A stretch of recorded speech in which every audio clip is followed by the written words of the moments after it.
No capítulo número 15, aleluia, Lucas 15.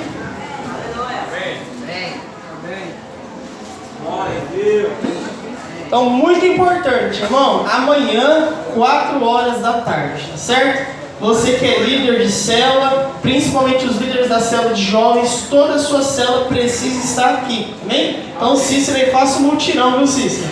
Para estar todo mundo aqui amanhã, em nome de Jesus.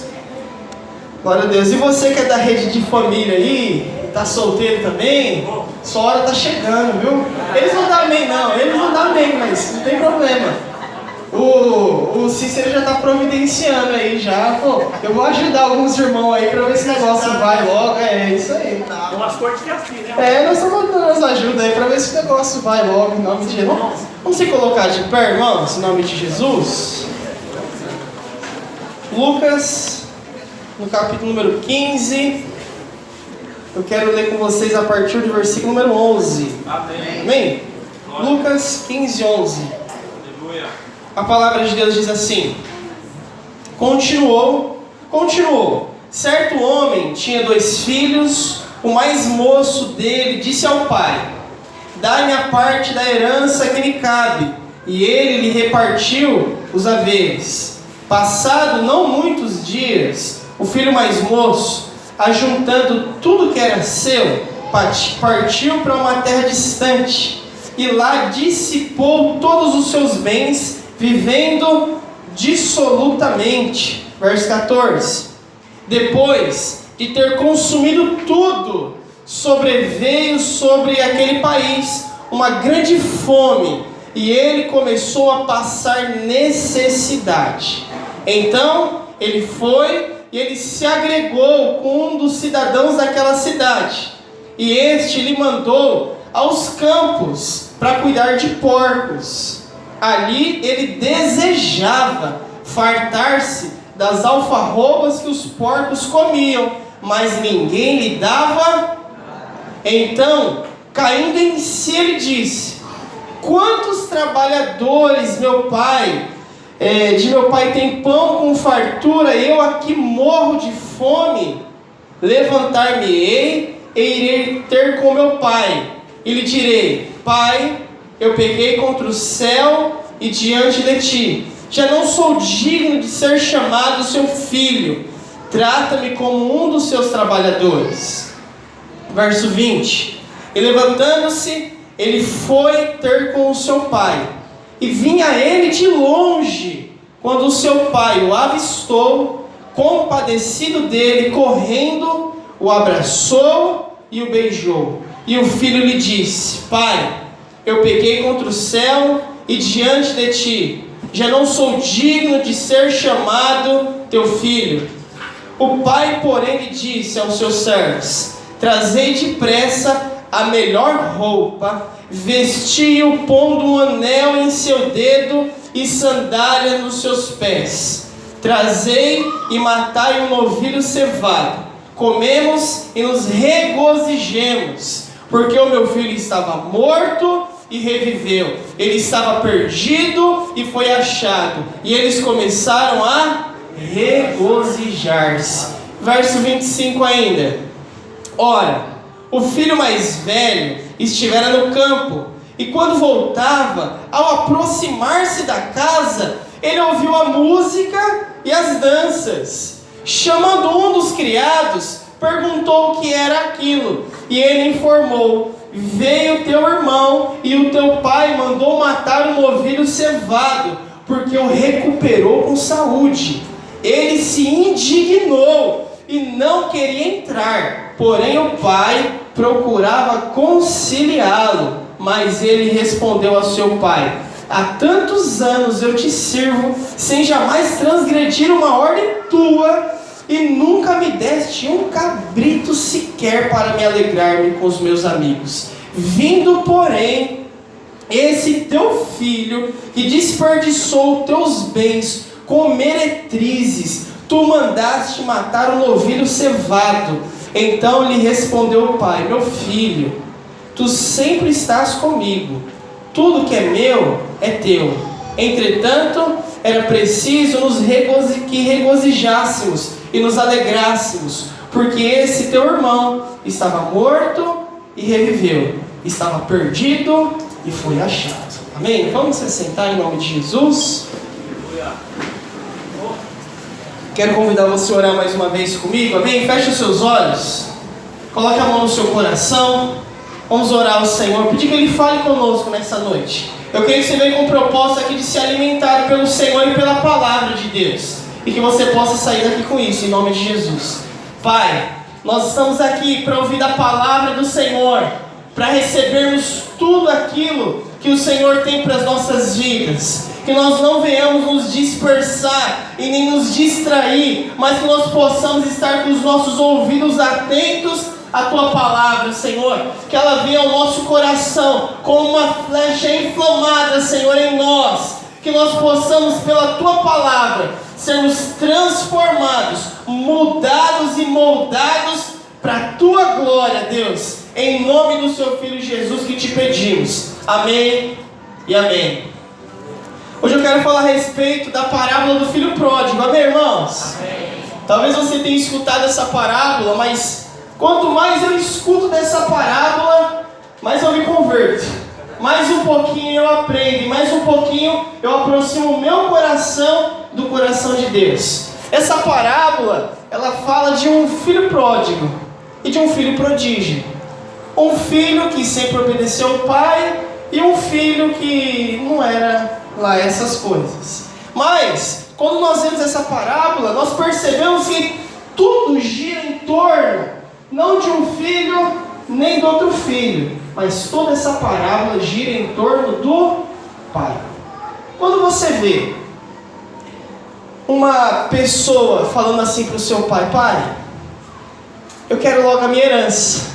Para nós, nos nossos dias de hoje, isso é algo ruim, não é verdade? Agora imagine você escutar isso na época do Oriente Médio, na época que Jesus estava, e o Senhor contando essa parábola, o quanto isso poderia escandalizar aqueles ali. E ele fala assim: pai, me dá a minha parte da herança. Quando que se recebe uma herança, meu irmão? Quando o pai morre. E quando você diz ao seu pai: pai, me dá a herança, você está falando o que para ele? Bem que o senhor já podia ter morrido, né? Porque eu queria mesmo é o seu dinheiro. O que eu queria mesmo é a sua grana. Mas o senhor está vivo, não bate as botas. Então assim, se o senhor puder adiantar o processo, já me dá a herança, porque o que eu quero mesmo é o dinheiro. Isso mostrou o coração do filho, mas a parábola em si quer mostrar o coração desse pai. Um pai que depois de todas essas coisas mostra o amor pelo seu filho. É muito importante, irmãos, quando nós vemos que o pai vai lá e fala assim: tá bom, eu vou dividir a herança. E ele dá parte da herança para o filho mais velho e dá parte da herança para o filho mais novo. Quando você vê um pai desse, você fala o quê? Não, por que ele faz isso com o filho? Foi irresponsável, o pai aí deve ter errado em alguma coisa. Acho que o pai não deveria ter dividido a herança. Agora olha aqui, irmãos. O pai não quis forçar o filho a viver com ele, mas o pai quis ensinar o filho que a casa é um lugar seguro. Que quando nós estamos com o pai, nós temos a segurança. Quando nós temos o pai, nós temos pão com fartura. E nada nunca tinha faltado para aquele filho. Mas o que ele queria? Viver a vida dele. Ele queria ter tudo do bem e do melhor, mas não do bem e do melhor que ele tinha na casa dele, mas ele queria do bem e do melhor do que ele achava que lá fora ele poderia encontrar. Mas se nós fôssemos pensar nessa parábola para os dias de hoje, como que essa parábola seria? Seria um pai, dono de uma grande empresa, e esse pai tem 2 filhos. O filho mais velho, o que ele faz? Ele chega todo dia mais cedo, ele é o último a sair, ele trabalha na empresa do pai, ele estuda para que lá no futuro ele possa assumir a empresa do pai. Mas o filho mais novo faz o quê? Vai dia sim, dia não trabalha, vai quando dá, quando ele está afim ele vai lá trabalhar. E chega uma hora que o filho fala assim: pai, esse negócio de vir trabalhar que não dá certo não. Fala o seguinte, me dá logo a minha parte da herança, eu quero dinheiro, e eu quero passear. E ele vai lá e gasta tudo dissolutamente, e logo depois ele volta com a cara mais lavada do mundo e fala assim, ó, o dinheiro acabou. O senhor me aceita trabalhar de novo aqui, na empresa do Senhor? Só que o pai já tinha pegado e vendido parte daquela empresa para poder dar o dinheiro para o filho. E o filho fala assim, o pai fala, pode vir filho, você vai trabalhar de novo na empresa. Melhor que isso, agora eu vou colocar você num cargo superior, você vai ficar responsável aqui. O que você acha que o filho mais velho fica? Vamos matar esse cara. E quando eu me compadeço do irmão mais velho, porque quando nós vemos a parábola, você olha para o filho mais velho e você fala, mas o filho mais velho eu acho que tem boa parte da razão numa história como essa. Mas o pai, quando o filho volta na parábola, o Senhor fala o quê? O pai disse assim, traga a melhor roupa e dê para esse meu filho. Qual que é a melhor roupa que o pai pode ter, irmão? Talvez a sua própria roupa. Você lembra quando os filhos de José, todos os filhos de Jacó ficaram quando Jacó foi lá e deu uma túnica para o filho dele? Eles morreram de inveja, porque aquela roupa simbolizava muita coisa. Quando José chegou a ser governador, o que Faraó falou para ele? Falou assim, eu vou dar um anel e colocar no seu dedo. Queria mostrar o que para ele? Agora você tem autoridade nesse lugar. E esse pai da parábola fez a mesma coisa com esse filho. O filho não só voltou, mas ele ganhou um lugar de destaque na casa do pai. Hoje, irmão, talvez você possa se observar com um desses dois aqui.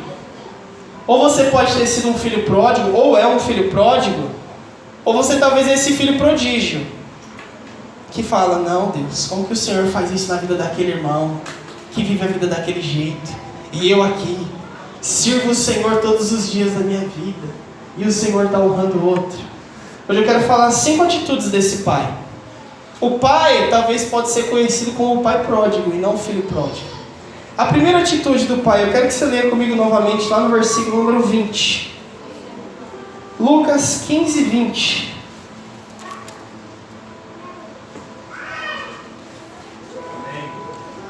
Diz assim: levantou-se, foi para o seu pai, e vindo ele, ainda longe, quando o seu pai o avistou, e compadecendo dele, correndo, o abraçou e o beijou. Qual foi a primeira coisa que o pai fez nesse texto, irmão? Diz que o pai o avistou. Pensa como é a vida de um pai como esse.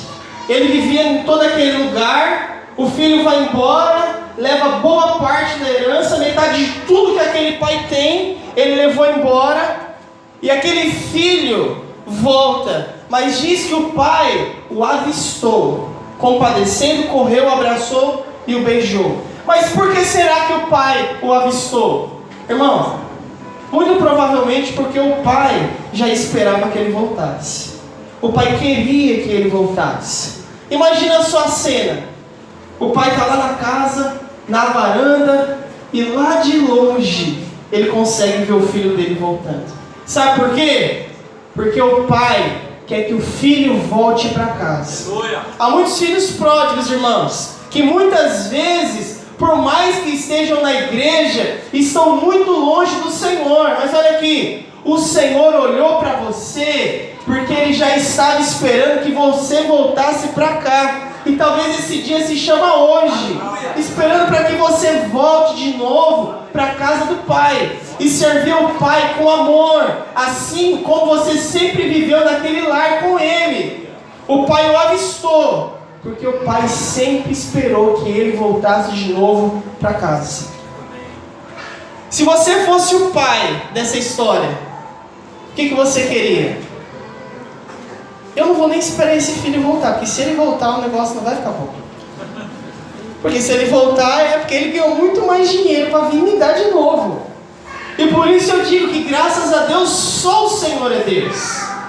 Porque nunca um pai faria isso com um filho. Ou muito dificilmente um pai agiria com tanto amor e tanta graça. Mas é esse pai que agiu com graça também na sua vida. Porque quando você se distanciou, o seu coração de Deus, ainda assim ele esperava. Filho, eu estou esperando você voltar. Eu estou esperando você com 5 pedras na mão, com um porrete, mas eu estou esperando você aqui com amor. E eu fico imaginando a cena. Todos os dias, o pai, no final da tarde, vai ao portão. E será que meu filho vem hoje? Será que o meu filho volta hoje? E o filho não volta. E como que o coração do pai fica? Triste. Mas no outro dia o pai vai, espera novamente e nada do filho. E no outro dia nada do filho. Mas um dia o filho voltou. Muitas vezes o filho ele vai para muito longe do Senhor. Por mais que viva achando que está próximo de Deus, mas está muito distante do Senhor. Quando nós começamos nessa parábola, irmão, lá no versículo número 11, diz assim: continuou. Mas se continuou, quer dizer que tem algo antes, amém? E o que é esse algo antes? Ele conta a parábola da dracma perdida, ou da moeda que se perdeu. Que dracma é essa? A mulher está na sua casa, perdeu uma moeda, ela varre a casa dela inteirinha e ela acha a moeda. E o que ela vai fazer? Ela chama as vizinhas para festejar porque achou a moeda. Ai que bênção, irmão. Você faria um negócio desse? Irmão, você consegue imaginar uma cena dessa?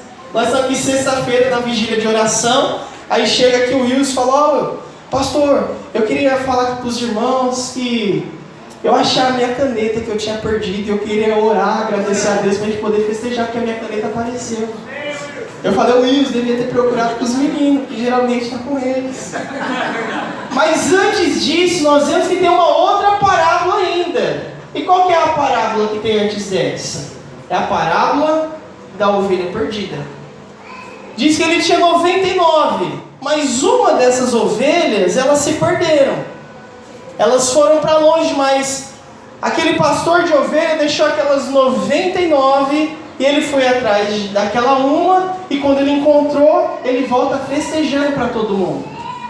Essas duas parábolas que vêm antes mostram dois tipos de pessoas. É um que está perdido fora da igreja e um que está perdido dentro da igreja. Um estava perdido fora do aprisco e um estava perdido dentro da casa. Agora, às vezes, há pessoas que se perderam e estão realmente fora do aprisco. Nós colocamos isso como igreja. Mas alguns estão na igreja e ainda assim estão perdidos. E o Senhor, o que Ele quer é te encontrar novamente. E quando Ele encontrar você, Ele vai festejar. Porque a palavra de Deus diz que quando um pecador se arrepende, há festa nos céus. E a alegria do pai foi que o filho voltasse para casa, não para que ele desse uma lição de moral no filho. Porque qual seria a próxima atitude? O pai vê o filho e fala: eu vou esperar esse menino chegar aqui. Ei, ele vai chegar aqui. Ó, eu falei para você. Aí começa, né? Aquele seu irmão: você quebrou a cara, agora você está todo imundo. Olha o que aconteceu na sua vida. Sabe, todo aquele dinheiro, agora você não vai ter mais nada. Agora você vai ser um dos meus empregados. Mas olha aqui, o pai só quer que você volte para ele. É só isso que o pai quer. Ele quer que o seu coração volte de novo para a casa dele, que é a casa do pai. Porque às vezes você está aqui, mas o seu coração foi para muito longe dele. E o que importa não é só estar na casa. Porque às vezes você está na casa, mas está perdido dentro da casa. Mas o Senhor quer encontrar o seu coração, para que você volte para a segurança do lar, junto com o Pai, e desfrute de tudo aquilo que Ele tem. Aqueles dois filhos, um se perde fora e um se perde dentro. Aí você fala: mas o de dentro não se perdeu. Sabe por que ele também se perdeu, irmão? O texto diz lá no versículo número 12 o seguinte: o mais moço disse ao pai: pai, dai-me a parte dos bens que me cabe. E ele repartiu os haveres. Quando você reparte, significa que você está dando metade para um e metade para outra. O filho mais velho, por mais que ele ficou em casa, o que ele fez? A minha parte ele está dando, eu também vou receber. Por que eu não vou querer? Também quero. Por mais que ele estava dentro do coração dele, também estava perdido. Mas o pai avistou você. E por isso hoje você está aqui. Glória a Deus. Você percebeu, assim como o filho aqui, por que esse filho volta para casa, irmãos? Alguns falam assim, que ele se arrependeu. Mas sabe por que ele voltou para casa? A priori porque ele ficou com fome. Foi por isso que ele voltou para casa. Não foi, a princípio não foi porque ele se arrependeu. Mas ele ficou com fome. E o que ele lembrou? Quando ele teve fome, aí ele caiu em si. Falou, poxa, os empregados do meu pai têm pão com fartura e eu aqui morro de fome? Não, eu vou voltar para casa do meu pai. Vou falar, pai, eu pequei contra os céus diante de ti. Já não sou de ser chamado seu filho, me aceito como um dos seus empregados. Mas, a priori, ele voltou porque tinha fome. O Senhor trouxe você aqui, às vezes, porque você está com fome. Às vezes, porque você está necessitado. Às vezes, porque você precisa de ajuda. Mas saiba que todas essas coisas Ele permitiu para que você voltasse para casa. Porque o que Ele queria é que você voltasse de novo para o lar, para a segurança da casa, para estar próximo dEle novamente. A segunda coisa que o pai fez, irmãos, leia comigo novamente lá no versículo número 20. Diz assim: e levantando-se, foi para o seu pai, vinha ele de longe, quando o seu pai o avistou, e compadecendo-se dele, correndo, o abraçou e A segunda coisa que o pai fez foi o quê? Se compadecer do seu filho. Sabe quando o seu filho apronta um monte de coisa, e antes de você se compadecer dele, você dá toda aquela lição de moral, fala, tá bom aqui agora, vem aqui, vou te dar um abraço. O pai se compadeceu desse filho. Talvez, numa época como aquela, o mais correto, quando o filho tivesse pedido herança, era o próprio pai dele deserdar ele, falar, a partir de hoje você não é mais meu filho. O filho mais velho fala assim, não é assim que fala com o pai, vai embora dessa casa. Mas não, o pai, depois de tudo aquilo, o que ele vê? Ele se compadece do seu filho. Irmãos, eu acredito que a maioria aqui não nasceu num lar cristão. Você primeiro comeu muita bolota de porco, e alguns nem isso conseguiu, como filho pródigo, para poder voltar para a casa do pai. Mas sabe por que você conseguiu entrar na casa do pai? Porque ele se compadeceu de você. Porque ele recebeu você na casa. Ele é quem recebeu você de volta. Não pense que o filho pródigo falou, eu sou fera, viu? Eu peguei metade da herança, aprontei tudo e estou na casa de novo. Você acha que o filho tem mérito em alguma coisa nisso aqui? Ele não teve mérito em pegar dinheiro, ele não teve mérito em gastar o dinheiro, e ele não teve mérito em voltar para casa. Todo o mérito é do pai. Ele falou, você saiu, mas eu recebo você de novo. Eu recebo você na minha casa.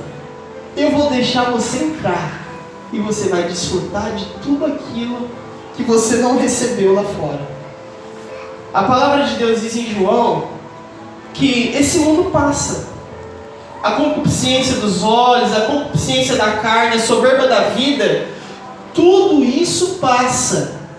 E às vezes você está aqui servindo o Senhor, e quando chega o tempo do carnaval, fala, oh, que inveja desse povo pulando galo na madrugada. Se eu não fosse crente. Irmão, olha aqui, tudo isso passa. Tudo isso passa. Agora, aquele que permanece no Senhor, a palavra de Deus diz que esse aí vai permanecer para sempre. Não nos inveja aquele que está lá fora. Pelo contrário, aquele que está lá fora é aquele que nós queremos trazer de novo para a casa do Pai. Mas olha aqui, só entra na casa do Pai aquele que o Pai deixa entrar. Você entrou, irmão. Fala assim para quem está do seu lado, Deus teve graça com você. E porque Deus teve graça com você, hoje você pode estar aqui. Talvez você não consegue compreender o quanto essa graça foi grande para você conseguir entrar na casa do Pai novamente. Mas saiba que se você entrou, foi porque a porta da frente foi aberta pelo próprio Pai. Foi o Pai que preparou para que você voltasse de novo para casa, porque Ele se compadeceu de você com olhos de amor. Ele olhou para você e com olhos de misericórdia, com olhos de graça, Ele fala: filho, eu te recebo de novo. Por isso eu falo, irmão, já precisa ser um outro pai, mas esse pai aqui é Deus. Ele olha para você, a vida a qual você leva, e Ele se compadece de você. A terceira coisa que o pai faz, irmãos, ainda lá no versículo 20, nós vamos ler para você memorizar ele muito bem. Diz o seguinte: e levantando-se foi para seu pai, vinha ele ainda longe, quando seu pai o avistou, compadecendo dele, correndo, o abraçou e o... Imagina só a cena: você é o filho pródigo, o seu pai te vê de longe, e o seu pai começa a correr na sua direção. Aí você tem duas opções, você fala: e agora? Eu fico ou ele corre e eu corro dele? Porque tem alguns irmãos que não fizeram como fez o filho pródigo. O pai, enquanto ele ia para o pai corria na direção dele. Mas alguns correm de Deus. Pergunta para quem está dizendo: não é você que está correndo de Deus não, né?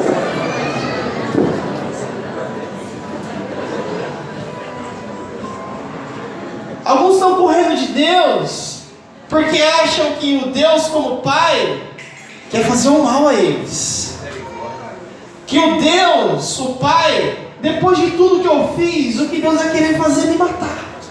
É melhor eu correr dele. Mas não, o pai correu na direção dele para agir com graça.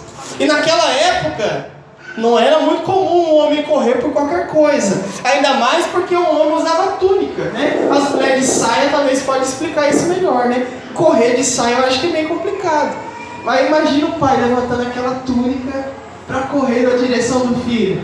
E o coração do filho: meu pai está correndo. Só que quando o pai chegou, ele percebeu o porquê o pai correu. E aqui é o lugar da Bíblia que diz que Deus corre, irmão, na nossa direção. Você só vai achar isso aqui: Deus correr na sua direção para dar amor para você. Para você receber dessa graça e desse amor. Por isso, não corra do Senhor. Não fuja dele. Porque o que Ele quer dar para você é graça, é amor, é misericórdia, é o que Ele quer derramar sobre a sua vida. Não fuja do amor de Deus. Por isso que quando nós damos, irmãos, esse passo na direção de Deus, muito antes Ele já nos avistou, já se compadeceu e já está chegando muito mais perto de nós do que nós imaginamos. Mas quando o pai chega, o pai faz tudo aquilo, o pai fala assim: ó, pega a minha roupa, a partir de agora, esse aqui é o meu filho. Mas imagina como que esse menino chegou. Esse menino, depois de ter gastado tudo com meretrizes, acho que ele falou: hoje tudo é por minha conta, pode pedir o que for, que eu sou o homem da grana. E gasta tudo. Só que uma hora, a festa acaba. E o que ele foi fazer, irmãos? Cuidar de porcos. Lembra que isso é uma parábola. Cuidar de porco, acho que juntamente com você ser cobrador de impostos, e talvez essa aqui com uma situação pior, era a pior profissão que podia existir na época. Porque para o judeu, o porco era o animal mais imundo que existia. Era o animal mais sujo que podia ter. E o Senhor coloca nessa parábola, nessa história contada por Jesus, como esse homem indo lá trabalhar para cuidar de porco. Que o Senhor queria falar assim, ó: esse cara chegou no fundo do poço. E quando ele chegou, ele cavou, põe um pouquinho mais para baixo. Ele foi fundo, ele foi longe. E talvez ele chegou na pior situação que ele podia ter na vida dele. Ele foi cuidar de porcos. E falou que ele tinha fome. O que ele teve vontade de comer, irmão? As alfarrobas. Talvez no nosso português seria comer a lavagem dos porcos. Que eu acho que ele ficava olhando os porcos comida daquele jeito. Ele falou, esse negócio parece tão gostoso. Porque ele estava com fome. Mas sabe o que a palavra de Deus diz? Que ninguém lhe dava nada. Em outras palavras, os donos daquele porco falavam assim, o meu porco vale mais que você. O meu porco tem mais valor do que tem você. Para ele, aquela vida não valia o que valia um porco. Olha para você ver a situação que chegou aquele rapaz. E nisso, ele começou a cair na real. Que é o que precisa acontecer na vida de alguns. É ver onde a vida chegou e cair em si. E falar, onde é que eu vim parar? Andando sozinho, longe do Pai. Onde é que a minha vida chegou? Querendo comer lavagem de porco. Porque estou com fome, mas nem isso o povo me dá. O Senhor está querendo se encontrar com você. E é por isso que Ele corre na sua direção. Para ter um encontro com você e a sua vida ser transformada por Ele. Não corra de Deus. Não fuja de Deus. Porque essa fuga é impossível. Outra coisa, irmãos. Lá no verso 20 ainda. E levantando-se foi para o seu pai. Vinha ele de longe. Quando o seu pai o avistou, compadecido dele, correndo Esse camarada devia estar muito cheiroso, irmão. Porque imagina, ele morando agora na rua. Porque agora ele morava como um mendigo na rua. Cuidando de porco. O pai dele, se fosse algum outro pai, falaria o quê? Entra, toma um banho e depois a gente conversa. Né? Mas o pai não quis se importar com isso. O pai era um filho. E quando o pai viu a situação que o filho dele estava, ele abraçou o filho dele. Sabe por quê? O abraço cura. O abraço transforma. Eu lembro do Cícero, quando o Cícero falou para nós, quando ele chegou aqui na igreja, a tia Rita deu um abraço nele. Ele falou, que abraço gostoso, nunca ninguém me abraçou desse jeito. Porque o abraço, ele pode transformar a sua vida. Há uma história que diz que as crianças da Segunda Guerra Mundial, muitas ficaram órfãos. E havia muitos orfanatos lá. Mas aquelas crianças, por mais que tinham um teto, por mais que elas tinham comida, por mais que elas tinham todas as coisas, elas morriam. Por que essas crianças não vingam? Por que essas crianças não vão longe? Porque elas não tinham afeto. Porque elas não tinham carinho. Porque elas não tinham um abraço. E é por isso que no final do culto a gente fala assim, abraça o seu irmão. Porque às vezes o que ele precisa é de um abraço. Tem um irmão que vem aqui na nossa igreja, e ele é bem carinhoso, todos os irmãos aqui conhecem ele. Mas se você der 10 abraços nele, ele vai dar 10 abraços em você. Você vai lá dar um abraço nele, irmão, ele vai abraçar você, ele abraça você, e ele vai falar oi pra você 3 vezes.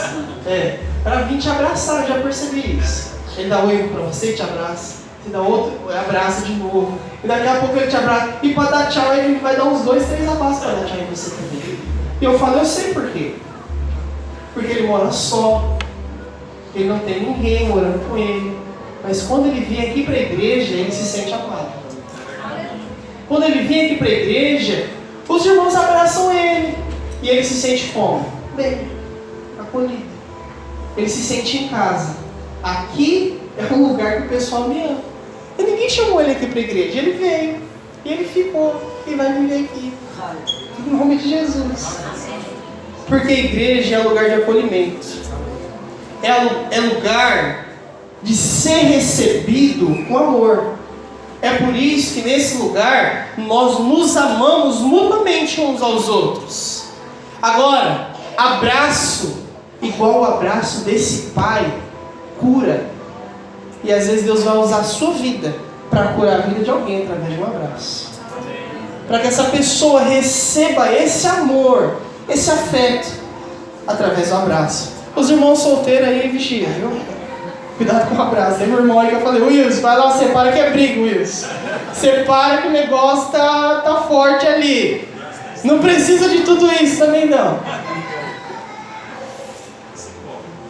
E novamente lá no verso 20, irmãos, diz assim: e levantando-se, foi para seu pai. Vinha ele ainda longe, quando seu pai o avistou.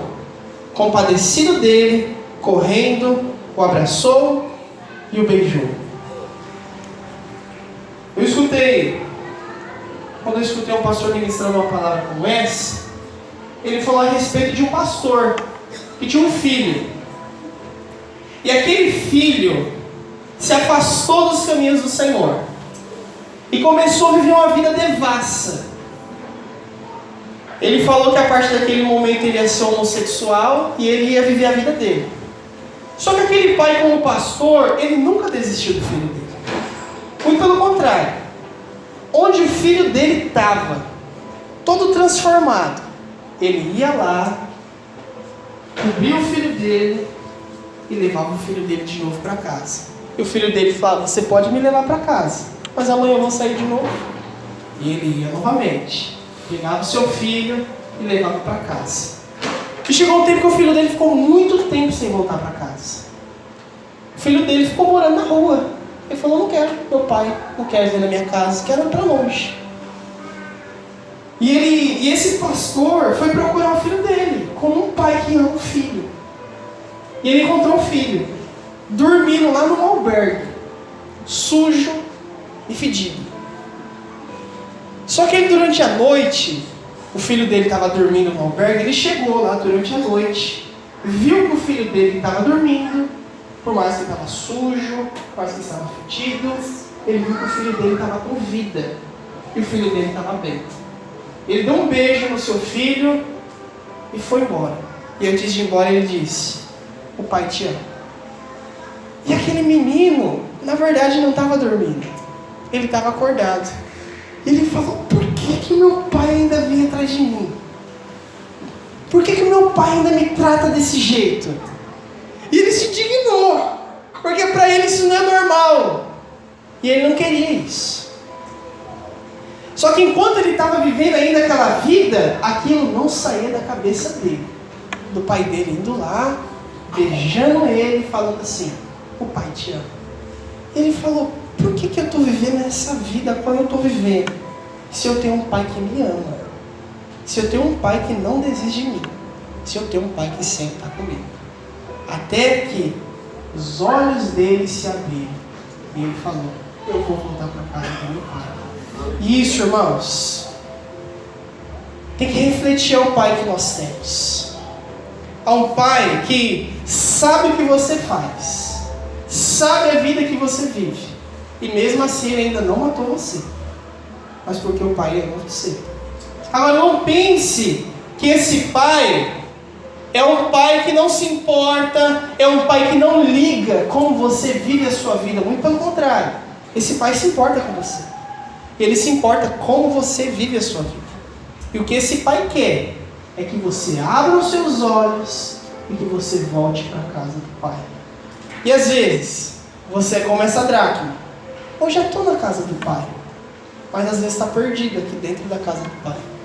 Mas saiba, o pai chama você para o arrependimento, para que você possa voltar de novo para os braços do pai. Aí alguém falaria: será que existe um pai assim? A resposta é sim. É esse pai a que nós oramos: Pai nosso que estás nos céus. Amém? Vamos colocar de pé em nome de Jesus.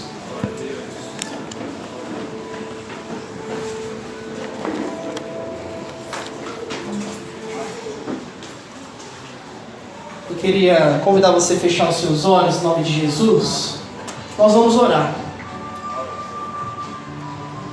Nós vamos orar e vamos pedir ao Senhor que através do seu Espírito Santo Ele vá tocando nos filhos, Ele vá tocando naqueles que são seus, e que Ele vá abrir os olhos daqueles que se perderam por aí, daqueles que foram para longe da casa do Pai, daqueles que quiseram viver longe do Pai, daqueles que não quiseram mais estar debaixo da segurança da casa do Pai, porque quiseram viver a sua própria vida. Olha aqui, esse Pai ama você, filho. Esse Pai não vai desistir de você. Não tem para onde correr, não tem para onde fugir. Esse Pai não vai desistir de você. Esse Pai ama você.